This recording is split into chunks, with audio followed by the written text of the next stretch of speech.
Zee 24 तास एक पाऊल पुढे। चिपळूणच्या साहित्य संमेलनाच्या स्वागताध्यक्षपदावरून राष्ट्रवादी काँग्रेसमध्ये संघर्ष निर्माण झालाय। चिपळूणचे अखिल भारतीय मराठी साहित्य संमेलन सुनील तटकरे यांनी हायजॅक केल्याची टीका रत्नागिरीचे पालकमंत्री आणि राष्ट्रवादीचे नेते भास्कर जाधव यांनी केली आहे। जिल्ह्याबाहेरच्या तटकरेंना स्वागताध्यक्षपद मिळाल्यानं आपण दुःखी असल्याचंही भास्कर जाधव म्हणाले।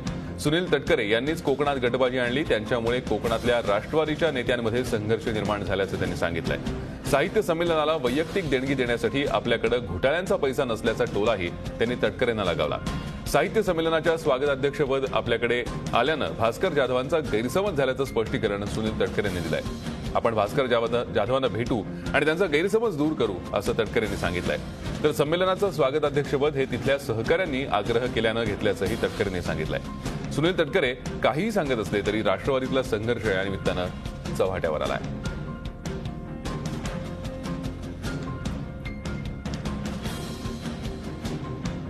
तटकरे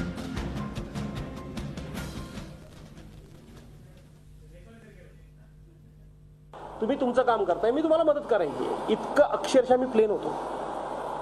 आज त्याच्या मला वेदना होत आहे, नो डाऊट, मी लपवू शकत नाही, पण इतका मी प्लेन होतो। आणि वरती तुम्ही आता अशा पद्धतीनं दुसऱ्या जिल्ह्यातला माणूस अध्यक्ष नेमल्यानंतर तुम्ही सांगताय की इथल्या पालकमंत्र्यांनी आम्हाला प्रतिसाद दिला नाही। कृपया अशी तरी माझी बदनामी करू नका, किंवा तुम्ही स्पष्ट करून सांगा की पालकमंत्र्यांनी या विषयामध्ये आम्हाला रिस्पॉन्स दिला नाही, विषय संपला। तटकरेंनी जिल्ह्यामध्ये गटबाजी प्रचंड चालवलेली आहे, त्याला सगळ्या मर्यादा त्यांनी ह्या निमित्तानं पार केलेल्या आहेत। मी काम केलं सांगायचं, 2 वर्षामध्ये आपल्या खात्याअंतर्गत काय काम केलं ते सांगायला त्यांच्याकडे काम नाही। सातत्यानं गटबाजी आणि गटबाजी चालू आहे, आणि त्याला ठराविकच लोक बळी पडतायत। यात खूप मोठं पक्षाचं जिल्ह्याचं नुकसान होतंय, माझं काही नुकसान काय होत नाहीये। पवार साहेबांच्याकडे या सगळ्याची पुरेपूर नोंद आहे, पुरेपूर।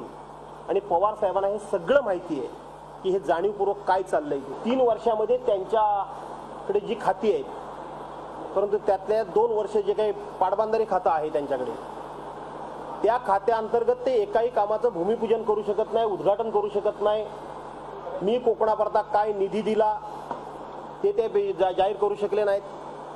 कालच माझ्याकरता सगळे रत्नागिरी जिल्ह्यातले कॉन्ट्रॅक्टर आले होते की त्यांची देणी किती थकलेली आहेत, कृपया ते आम्हाला मिळवून द्या असं त्यांनी आग्रह धरला। नाही म्हणजे काय जी देणी आहेत ती द्या, कारण जे मिळत आहेत ती सगळी एफए कन्स्ट्रक्शनलाच सगळे पैसे मिळत आहेत असं त्यांनी लेखी निवेदन दिलेलं आहे। आत्तापर्यंत जे सगळे मिळाले ते आम्हाला एकही पैसा मिळाला नाही। आम्ही बँकातून कर्ज काढली, एफए कन्स्ट्रक्शन, ते बँकातून कर्ज काढली वगैरे वगैरे त्यांनी निवेदन दिलेलं आहे।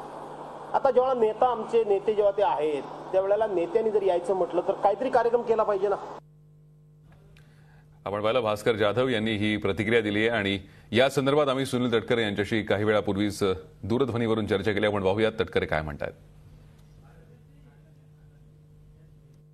त्यांचं विधान ते दुर्दैवी आहे पक्षाच्या गटबाजीच्या संदर्भात।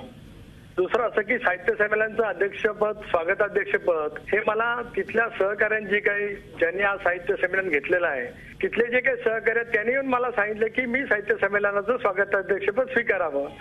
त्यांनी सांगितल्याच्या नुसार मी ते स्वीकारलेलं आहे। याच्यापेक्षा आता मी अधिक काय बोलू? मी स्वतःने काय कुठे साहित्य संमेलनाचं स्वागताध्यक्षपद मला द्या असं मी कधी म्हटलेलं नाही। बाकीचं जे काय तिथे तयारी करतायत ते सगळे स्थानिक आयोजकच करतायत। मी केवळ औपचारिकदृष्ट्या केवळ 2दा गेलो की संमेलनाची पूर्व तयारी करण्याच्या दृष्टिकोनातून स्वागताध्यक्ष म्हणून जे काय करायचं असेल ते करण्यासाठी, बाकीचा सगळा आराखडा हा स्थानिक संयोजकांनीच केलेला आहे। माझं त्याच्यामध्ये काय हस्तक्षेप असण्याचं काही कारण नाही, आणि मला त्याच्याबद्दलचं काही वेगळं इतर कोणाच्या बद्दलही आकस असण्याचंही मनामध्ये काही कारण नाही। मी भास्करांशी बोलेन, ते माझे सहकारी आहेत, मंत्रिमंडळातील सहकारी आहेत।